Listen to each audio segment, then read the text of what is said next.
Hi guys, this is Landy from Comat. We haven't seen each other for a while. How you guys doing? You must miss me, right? Alright, let me tell you the reason why I disappeared for 2 weeks. Some of you might already know if you pay attention to our social media platforms, such as Facebook, official website, and others. We have posted a lot of live videos focused on the topic of foreign Comat and discovering XCMG intelligent manufacturing. We had a lot of fun because July 28th is XCMG's fans festivals called Intelligent Manufacturing Meet You in Cloud. And this year, we are very honored to be their official partner to co-organize this fest together, as well as being invited to visit around 4 branches of XCMG. We truly enjoy the experience of what we have discovered in XCMG. And you know what? Especially I drove excavators, loaders, without having a driver's license. Wow, that's crazy, right? Really fantastic experience that I have never forget. I was so excited. And I got you. You might be curious, how does Landy look like while being an excavator driver? And how do these intelligent beasts perform themselves? Okay guys, don't go anywhere and just follow me.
Okay, how do you feel?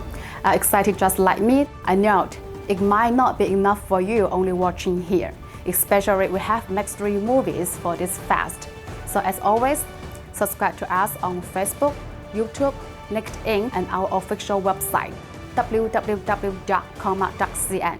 And I'm sure you will have a good time. Remember, do not miss it, and I will see you next week. Bye-bye.